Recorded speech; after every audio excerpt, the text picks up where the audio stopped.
that they don't, that they don't want to attribute, so they gave up on God. They gave up on God. Gave up on God. This is what's happened to most people. No, nobody's born an atheist. I've never met someone who told me I've born an atheist, I've been an atheist all my life. Doesn't happen. Doesn't happen like that. Something happens along the way to make them so angry at God that they give up on Him. Yeah. And the greatest way to give up on Him is to deny Him. And that's what usually happens. Something tragic happened in a person's life, and they don't get the answers, the proper answers. Yes. Which in the last and final revelation of mankind, that we recommend that everyone pick up this book and read, because the author is God Almighty. God Almighty. And He explains why certain things happen to us. He explains all the different tests and trials that we're going through, what the purpose of life. Now, when you don't find these answers, then usually, or if you're looking in the wrong place, you usually give up. That's what a lot of people have done. Absolutely. Now, I like to tell people that they can do a simple test. They can actually sit wherever they're at. If they're at a desk right now, if they're in their living room, and just look at the little things around them. For instance, I got a pen, I got the cup, I got the Deen Show cup, I got the table, you got your jacket, you got your sweater, you got your hat. All these things, someone designed it, someone made it, someone put it together. That's right. The shoes to serve a purpose, to protect our feet when we walk.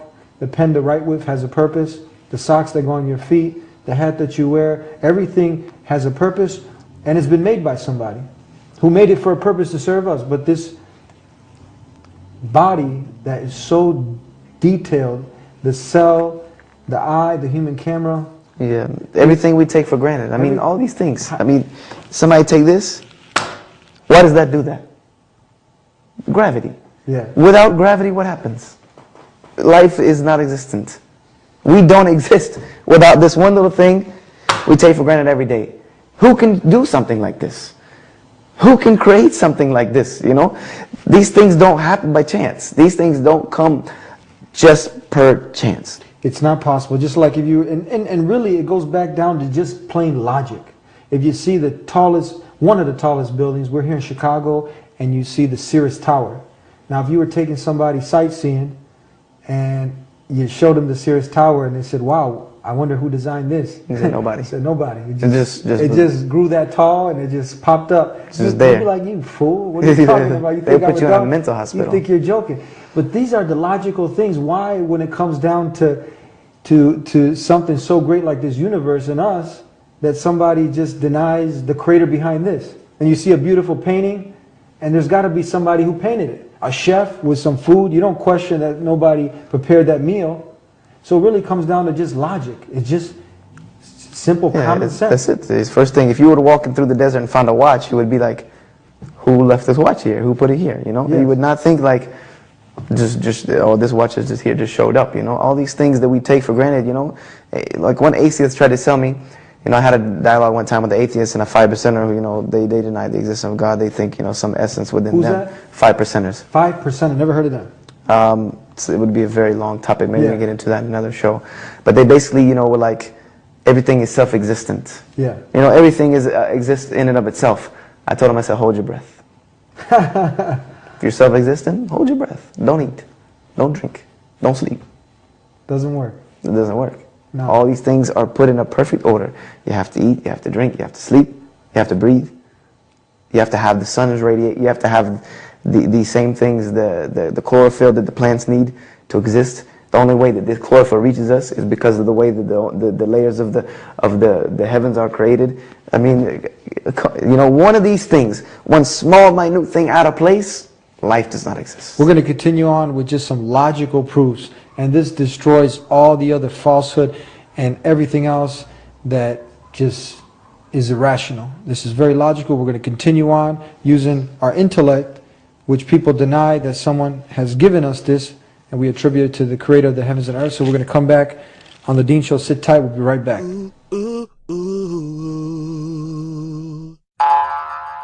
Check this out.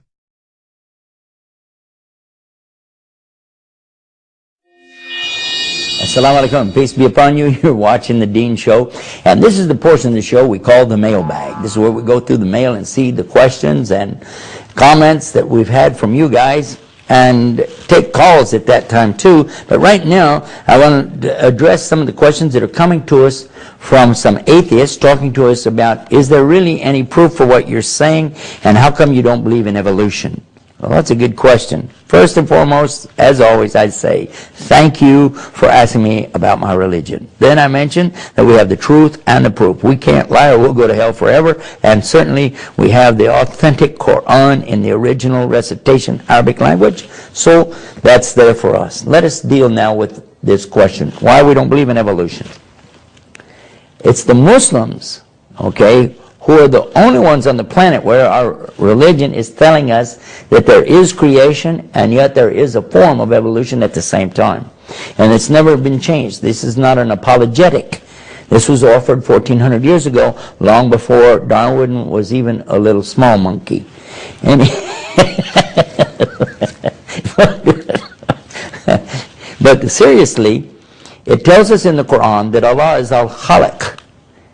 He says, خَلَقْنَا الْإِنسَانَ فِي أَحْسَنِ تَقْوِيمٍ. He said that He is the Creator that created the human beings in the best of form. But then He also said that He is al-Bari, and al-Bari means the one who shapes or evolves things from one state to another. So Allah is al-Khaliq and Allah is al-Bari. So that's the solution to the problem. If you're worried about it, now put your mind at ease. If there really is any form of evolution, it was already discussed in the Quran 1400 years ago. And as far as creation, and we know that exists, that was the same. There really isn't any evidence, by the way, in science to produce an example of real evolution of a species changing over to a totally different species. No such thing as a skunk becoming a giraffe, no such thing as an alligator becoming a snake, and no such thing as a human being becoming a monkey or the other way around. And we'll refer you now to a website so that you can go check all this out for yourself. Go to ScienceIslam.com. Two words but put together as one. ScienceIslam.com. Check it out for yourself. Let us know what you think. We're going to return you back to the program in progress. You're watching The Deen Show. Welcome back to The Deen Show. We're talking to the atheists, having a dialogue, and we're giving some logical points. Really, just common sense. You don't look at a Mercedes-Benz or a Rolex watch, and you don't think that, you know what, there's not somebody who spent time designing this, someone who orchestrated this, who manipulated this and put this together. But the universe, with all the billions of galaxies, and then we come down to everything that's actually subservient to us, like the plants and the animals and the food, that the oil, everything's been put in this earth for us. So you're gonna, you know, some of these just simple things you deny. Yeah. So just use a little bit of thinking. You don't have to look too far. No, you don't have to look very far to find it. Even God says in the Quran, the final revelation of mankind, if you want evidence of my existence, look inside yourself. Look inside yourself. That should be more than sufficient evidence to realize that I am the Creator. The Quran really doesn't, because not too many people in the past, I think now because the majority of people, even though they have the wrong conception of God, they testify that there is a God. Yes. But they have, the wrong concept of God. Yeah. They turn him into a man, into a stone, into a stick. They pray to idols. But Islam comes to clear all this up. But the majority of people actually testify that there is a God. Yeah, the majority, yes. Yeah. So how does somebody get out of this dilemma now? Because at the end, what do you really got to live for? You know, you might live for your wife, for your children, but they're actually going to be gone. And now, what is the meaning of life actually if you don't believe in that higher power? How do you talk to someone and persuade them logically to get out of this and to move forward? Well, you have to bring them the understanding first that there's a Creator, you know, because once you realize that all of this is not here per chance, it has a purpose, then you understand that that purpose is not just, like God did not just place us on this earth to live for 5, 10, 15, 20, 50, 100 years, and then we go into non-existence. You know, God put us on this earth for a purpose, and this is just the beginning of the game. You know, and we have to understand that most major religions believe in the afterlife. Almost all religions believe in some form of the afterlife. Almost everything believes in some other form of the afterlife. In whatever way you believe in it, that there is going to have something here, and what you do here is going to place some consequence on that. Just like in this world, of what you do now, like what I do now, if I go commit a crime, I'm going to be punished for that. I'm going to have to pay that consequence. The same here with this little bit of span of life that we live in. In the next life is going to be based on how we live this one. You know, so we have to find our purpose, which our purpose is that we were put on this earth to worship the one Creator in everything that we do, and that in doing so, we would have a happy life in the next life, which would be forever in paradise. And if we don't, then we would not have a very happy next life, which would be forever in hell.